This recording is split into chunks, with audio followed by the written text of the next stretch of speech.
Excellencies, distinguished guests, the meeting will commence soon. May I respectfully request to take your respective seats and to kindly switch off your mobile phones. Thank you.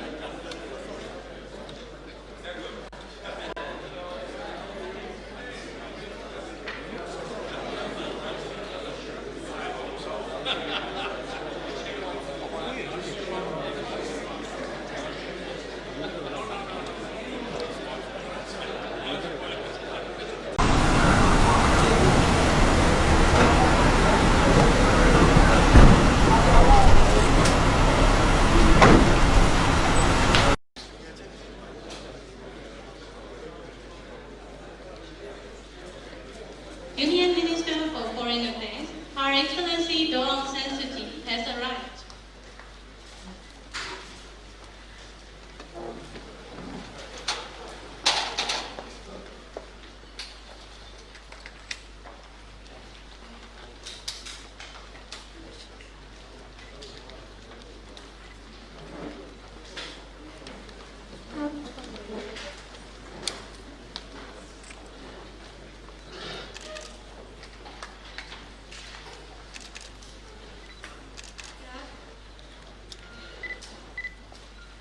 Good afternoon, Excellencies, Union Minister, Minister of State for Foreign Affairs, Narendra Senior, and distinguished guests. Today's event is the very first meeting of the Union Minister of Foreign Affairs and the heads of missions accredited to the Republic of the Union of Myanmar. First, I now have the honor to present the agenda of the meeting. Item number 1. Inaugural speech by the Union Minister of Foreign Affairs, Her Excellency Aung. Item number 2. Congratulatory remarks by His Excellency Mr. Robert Choi, Ambassador of the Republic of Singapore. Item number 3. Questions and answer session by heads of missions. Item number 4. Conclusion of the meeting. According to the agenda, may I announce that the meeting of the Union Minister for Foreign Affairs of the Republic of the Union of Myanmar and the heads of missions is now commenced. According to item number 1, I now have the honor to invite Her Excellency Aung, Union Minister for Foreign Affairs, to deliver the inaugural speech. Well, this is a lot more formal than I had anticipated. But I'll try very hard not to sound too much like a lecturer. Thank you for joining us here today. Some of you from as far away as Singapore, I understand, Singapore, Bangkok, Delhi are included among your places of residence. So I would like to thank you for taking the trouble to come all the way to Nay Pyi Taw. It's a wonderful opportunity for me to get to know all of you. Of course, some of you I already know, very familiar faces, but some are new. It would be good for us to learn from one another, and I'm sure you are interested in what we might have in mind, our new government might have in mind with regard to foreign policy. As we all know, our country stands at the meeting point of South Asia and Southeast Asia, and with China in the north, we can claim to touch the Far East as well. In such a unique position, obviously, there are many challenges, which we hope to turn into opportunities for fostering peace, prosperity, and friendship, not just throughout our region, but throughout the world. Since we became independent in 1948, we have adopted a policy of neutrality and universal friendship. We were one of the first signatories to the United Nations Charter and to the United Nations Charter on Human Rights, which means that we've always placed emphasis on the need for international cooperation and on the need to respect human beings everywhere. Because friendship and peace are dependent on the security and happiness of all peoples in the world. This has always been our aim, that our country should be the grounds for fostering better relations not just between our neighbors and ourselves, but between us and the rest of the world, and between all other countries as well.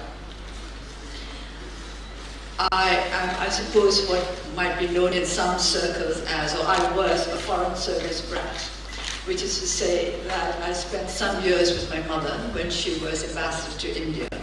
And in that way, I learned much about what life means in the diplomatic community and how important personal relations are. That personal relations can lead to better relations between nations. And I'm sure all of you here as seasoned diplomats are not only aware of this, but practicing it very, very enthusiastically in this country to create better relations between us and your country, between our peoples and your peoples, and between each other.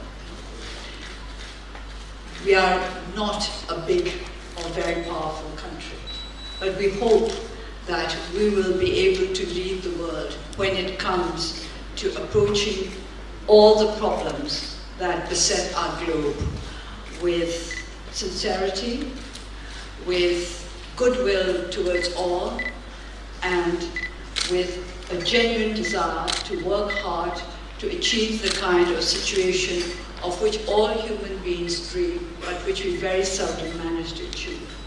It is always good to have goals, even if these goals seem sometimes unattainable.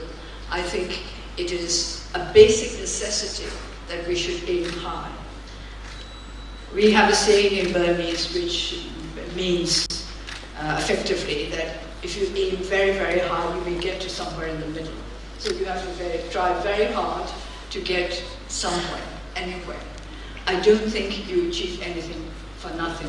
By the way, I think I'd better clear this business of Burma and Myanmar right here, because there are some members of the diplomatic corps who don't know quite which term to use. So it is up to you, because there's nothing in the constitution of our country that says that we must use any term in particular. I use Burma very often because I'm used to using it, but it does not mean that I require other people to do that as well. And I'll make an effort to say Myanmar from time to time so you all feel comfortable. This is what diplomacy, I think, is all about. We have to learn to accommodate each other. We have to be aware of other people's problems, and we have to think as much about resolving others' problems as about resolving our own.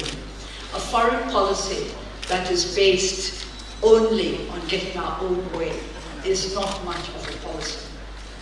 We want to get our own way, of course, but we hope that we can get our friends to help us to get our own way willingly and out of friendship and out of the conviction that what we are asking for is not unreasonable. We are trying to build up our country as a strong nation, strong because of the strength of the people. We look upon our people as our greatest strength. Economic development, social development can come only if the people are actively involved in building up our nation. We cannot do it on our own. When I say we, the government cannot do it on our own without the cooperation of the people. We put great emphasis on people-to-people engagement. The best relationship between countries can be fostered only by the peoples of the country.